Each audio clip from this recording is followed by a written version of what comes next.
मेरा नाम है सौरभ और मैं एक्चुअली मैं एक टाइम पे अपने खेला करता था, तो मेरे को हो गई थी कुछ एलर्जी टाइप में। तो मैंने काफ़ी सारे लोगों से मतलब अपना ट्रीटमेंट लिया काफ़ी अलग जगहों से, पर मेरी जो ट्रीटमेंट है उसमें ये होता था कि ठीक भी हो जाती थी, लेकिन फिर वापस स्टार्टिंग हो जाती थी उसकी।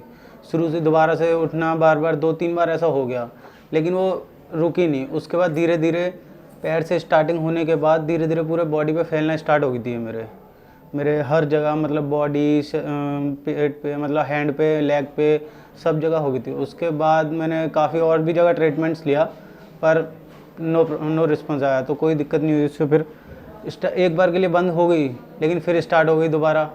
तो एक टाइम डिप्रेशन टाइप में हो गया था मेरा, नो होप थी। लेकिन फिर मेरे पापा ने वीडियो देखी थी, मैं डॉक्टर हेल्थ केयर की, स्किन स्पेशलिस्ट की, सोराइसिस की वीडियो देखी थी। तो वहाँ से फिर मेरे पापा ने कांटेक्ट किया मैम को, तो वहाँ से फिर मैम ने हमें बताया। उनसे मैं एक ही बार मिलने गया था, ट्रीटमेंट स्टार्ट हुआ फ़ोटोज़ के ज़रिए, क्योंकि मैं चल नहीं सकता था, न चलने के लायक था, ना खाने के, कुछ नहीं कर सकता था मैं अपने हाथ पैरों से। तो उसके बाद फिर वहाँ से बातचीत हुई, उसका उन्होंने मेडिसिन भी दी, फ़ोटोज़ के ज़रिए मेरे को ट्रीटमेंट दिया।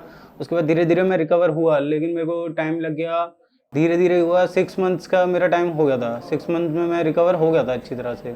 धीरे धीरे करके फिर अपने आप चलने लगा, मैं सब कुछ अपने आप करने लगा।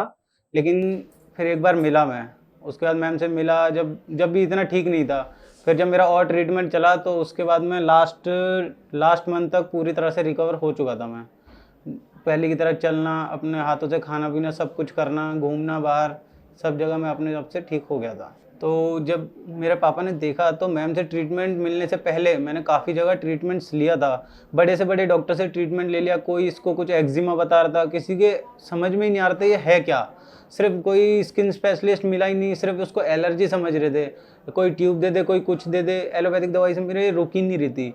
लेकिन जब मैम से मेरा ट्रीटमेंट, मेरे पापा ने वीडियोस देखी, उन पर कॉल करा, उनसे बातचीत करी, तो उनसे जब फ़ोटोज़ वगैरह भेजी मैंने, तो उस टाइम तक मेरे पूरे बॉडी पे हो चुकी थी, जिससे मैं कुछ भी करने लायक नहीं रहा था। अपने आप उठ नहीं सकता था मैं अपने बेड से, या फिर ना कुछ चल सकता था, ना किसी को खाना खा सकता था, ना चाय पी सकता, पानी तक नहीं पी सकता था मैं अपने आप से। लेकिन फिर भी मैं उस टाइम मेंटली पूरा डिस्टर्ब हो चुका था। माइंड में बहुत कुछ चलता था कि अब तो ख़त्म, नो होप, ओनली डिप्रेशन। मन नहीं करता था किसी से बात करने का, अपना अलग रहने लग गया था, किसी से मन नहीं करता था मेरा बातचीत करने का। उसके बाद फिर ट्रीटमेंट लिया मैंने, तो धीरे धीरे करके रिकवर हो रहा था। फिर मैं अपने परहेज़ बताए कि स्मोकिंग, अल्कोहलिंग, मीट, इन सब चीज़ों से दूर रहना है। मैंने परहेज़ भी किए। गलतियाँ मेरी भी थी, मैंने कुछ गलतियाँ भी करी थी उस टाइम तक, लेकिन फिर रिस्पॉन्स नहीं मिला था। तो मैंने उनको, मैम को दोबारा बताया कि डाइट में, उन्होंने पूछा, तो फिर मैंने बताया कि डाइट में मैंने खाया ये सब। तो उसकी वजह से उन्होंने फिर बोला मेरे से कि डाइट आपको कंट्रोल करनी है अपनी, आपको ये परहेज़ करने हैं तो करने हैं, जब भी आप ठीक हो पाओगे। तब फिर मैंने पूरी तरह से परहेज़ किए, सब चीज़ बंद कर दी अपने, जो जो उन्होंने बताया, ठंडा खाना, मीट खाना, गरम ज़्यादा खाना, अंडे, मीट, बॉयल एग, ये सब मैंने बंद कर दिया। उसके बाद धीरे धीरे करके मैं आज रिकवर हो गया। और आज मैं ये भी कहना चाहता हूँ, अगर आज के टाइम पे मेरे जैसे किसी भी लड़के को या किसी को भी अगर ये प्रॉब्लम है, तो डिप्रेशन की ज़रूरत नहीं है। हाँ, थोड़ा बहुत माइंड डिस्टर्ब हो जाता है, पर अगर होप है तो हो सकता है ठीक। आप यहाँ पर आइए, यहाँ पर आपको ट्रीटमेंट भी मिलेगा, अच्छी चीज़ें भी मिलेंगी, लेकिन आपको अपना डाइटिंग मेंटेन करनी पड़ेगी, उसके बाद ही आप ठीक हो पाओगे, अच्छी तरह से ठीक हो सकते हो। उम्मीद है, पूरी तरह से है। बस मेंटली थोड़ा सा स्ट्रेस नहीं लेना आपको, और आपको होप रखनी है अपनी।